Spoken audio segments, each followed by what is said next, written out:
Agora, a Bíblia lida e explicada com Alain Amorim. Para quem quer ouvir a Palavra de Deus de forma simples e compreensível. Olá, querido ouvinte, querida ouvinte. Esse é o programa Bíblia Lida e Explicada. Eu sou o pastor Alain Amorim. Nós vamos continuar hoje o nosso estudo no capítulo 9 do Evangelho de Mateus. Então, por favor, pegue a sua Bíblia, abra no Evangelho segundo Mateus e vamos lá juntos para o capítulo 9. Nós vamos continuar o nosso estudo a partir do verso 9 até o verso 13. Diz-nos assim a palavra de Deus. Partindo Jesus dali, viu um homem chamado Mateus sentado na coletoria e disse-lhe: "Segue-me." E ele se levantou e o seguiu. E sucedeu que, estando ele em casa à mesa, muitos publicanos e pecadores vieram e tomaram lugares com Jesus e seus discípulos. Ora, vendo isso, os fariseus perguntavam aos discípulos: "Por que come o vosso mestre com os publicanos e pecadores?" Mas Jesus, ouvindo, disse: "Os sãos não precisam de médico, e sim os doentes. Ide, porém, e apreendei o que significa: misericórdia quero, e não holocaustos. Pois não vim chamar justos, e sim pecadores ao arrependimento." Jesus novamente usa uma ocasião para fazer um pronunciamento que dizia respeito à sua concepção do reino de Deus, dizia respeito àquilo que ele realmente queria que eles aprendessem acerca do discipulado. Então parece muito natural que após aquela cena que nós estudamos no nosso último encontro, da cura do paralítico, Jesus então chamasse alguém para ser seu seguidor. Mas ele chama novamente o improvável.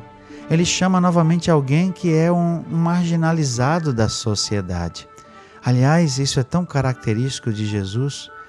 Ele chama não os religiosos, não aqueles que se acham importantes ou se acham dignos do ponto de vista humano, mas ele chama os simples. Jesus chama os pobres.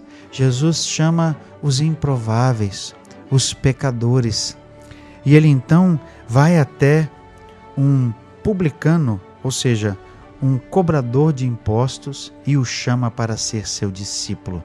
O cobrador de imposto era alguém que também era menosprezado, desprezado, era alguém que sofria grande preconceito por parte dos judeus, porque ele representava alguém que oprimia.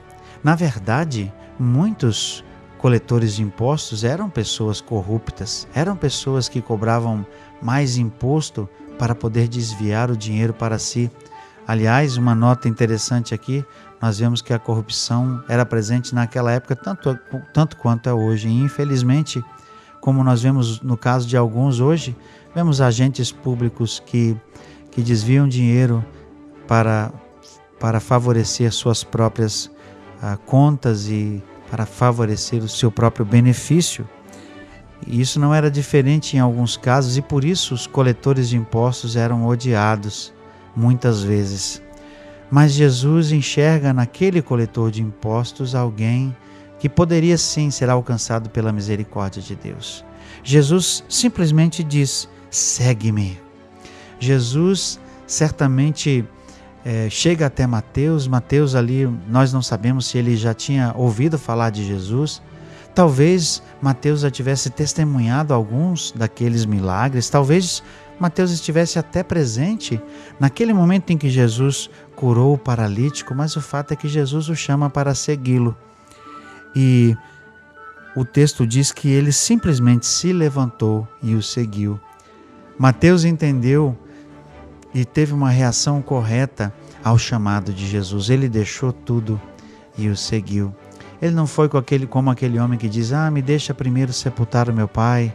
Me deixa primeiro cuidar disso ou daquilo." Ele entendeu que a prioridade naquele momento era ouvir o chamado de Jesus e dizer sim. Ato conseguinte, o texto nos diz no verso 10 que, estando ele em casa, ou seja, Jesus, à mesa, muitos publicanos e pecadores vieram e tomaram lugares com Jesus. Alguns textos dizem que essa era a casa do próprio Mateus. Nós não sabemos com toda certeza, mas é muito provável que Mateus, como prova da gratidão pelo que Jesus havia feito, tivesse convidado Jesus.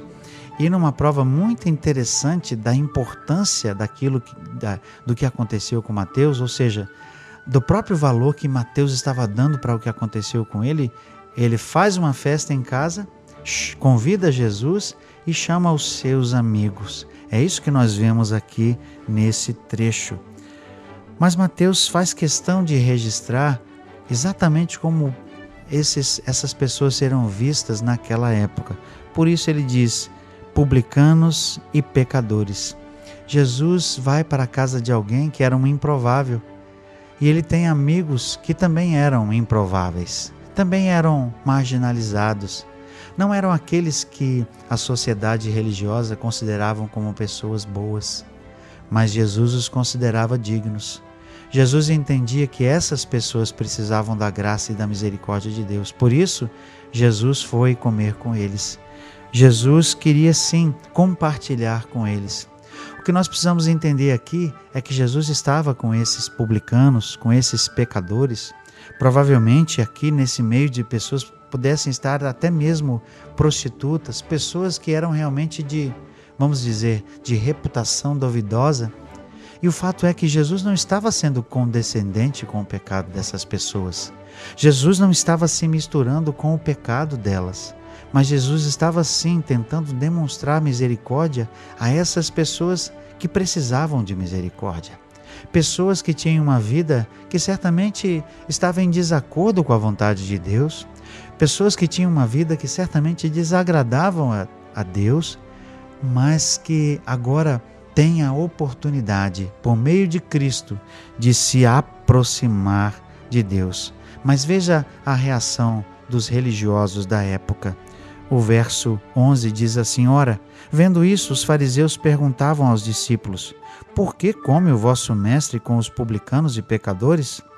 Mas Jesus, ouvindo, disse: os sãos não precisam de médico, e sim os doentes.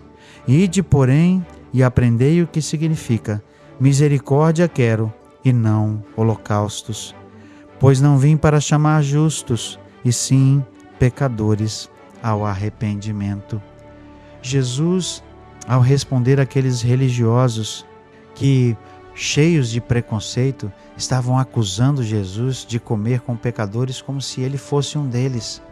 Essa é a conotação, a implicação dessa acusação que esses religiosos estavam fazendo. Eles estavam comparando Jesus com esses pecadores como se Jesus fosse mais um pecador. E como também se aqueles homens ali ou mulheres presentes não fossem dignos de ouvir a mensagem de Deus que Jesus pregava, não fossem dignos dos milagres que Jesus estava fazendo. Mas Jesus quer deixar claro que ele veio buscar não aqueles que se achavam sãos, não aqueles religiosos que se achavam donos da verdade e que achavam que somente eles estavam próximos de Deus. Mas esses aqui, esses publicanos, pecadores, também tinham direito de estar na presença de Jesus. Eles também tinham direito de ouvir da graça do Senhor. Eles também tinham agora a oportunidade de mudar de vida. E essa é a coisa mais importante e que precisa ser sempre lembrada por todos nós. Não importa a minha condição, a sua condição como pecador, não importa o que nós éramos, não importa o que a gente fazia, importa o que nós podemos ser para Jesus, importa o que agora nós podemos fazer para Jesus. Sim, eu também já fui um pecador que precisava de arrependimento. Quando eu tinha 12 anos de idade, eu reconheci que o meu pecado me afastava do Senhor Jesus de uma tal maneira que eu seria condenado. E eu então clamei por misericórdia e pedi a Jesus que me salvasse. E desde então, mudando a minha vida, Ele tem usado a minha vida para a sua glória. Hoje eu sou uma pessoa diferente. Hoje eu sou alguém que Deus pode usar, Mas um dia eu fui sim indigno, como esses homens eram. Mas eles agora têm a oportunidade de mudar de vida, como eu mudei de vida. Fico me lembrando de uma frase que é atribuída a Martin Luther King. Ele disse o seguinte: não, eu não sou mais quem eu era, e eu também não sou ainda o que eu preciso ser, mas pela graça de Deus eu não sou mais o pecador que eu era. Ele reconhecia que ainda faltava muito para ele chegar naquela condição que Deus queria, mas graças a Deus, Deus o havia libertado da sua vida anterior, do seu pecado. E é exatamente o que nós vemos aqui, o que acontece com esses homens. Jesus, ouvindo, disse: os sãos não precisam de médico, e sim os doentes. Ide, porém, e aprendei o que significa misericórdia quero e não holocaustos, pois não vim chamar justos, e sim pecadores. Essas pessoas eram dignas da misericórdia de Deus e da graça de Deus. E é isso que Jesus oferece. Jesus oferece misericórdia. Jesus oferece a oportunidade de restauração de vida. E ele aproveitou para ensinar aqueles outros líderes que mais importante do que a lei, mais importante do que os atos religiosos, era a misericórdia. Que em certos momentos essa misericórdia deveria até mesmo mudar o protocolo, até mesmo trazer uma situação diferente para que outras pessoas sejam alcançadas. Isso é algo que nós podemos também pensar e refletir. Nós que estamos nas nossas igrejas, nós cristãos, que em alguns momentos nos prendemos mais a métodos e nos prendemos mais aos rituais e às coisas que acontecem nas nossas igrejas e não damos lugar para ações de misericórdia, de graça. Nosso lugar é também nas ruas, é também em meio a pessoas que precisam de Jesus. O nosso lugar é sim nas cracolândias, o nosso lugar é sim nos lugares onde os pecadores estão buscando levar a misericórdia de Deus, a graça de Deus àquelas pessoas que precisam, porque um dia nós também fomos alcançados. Um dia, para Deus, nós éramos considerados tão pecadores quanto outros. Éramos pecadores e Jesus nos resgatou. Que nós aprendamos e levemos a outros também a mesma mensagem de misericórdia e graça que Jesus estava aqui levando. Jesus vai continuar o seu ministério, como descrito aqui por Mateus, e nós vamos ver ainda outra reação ao ministério de Jesus no nosso próximo encontro. E até lá, que Deus te abençoe. Acesse agora nossa plataforma e baixe os podcasts www.rede316.com.br. A Bíblia lida e explicada com Alain Amorim.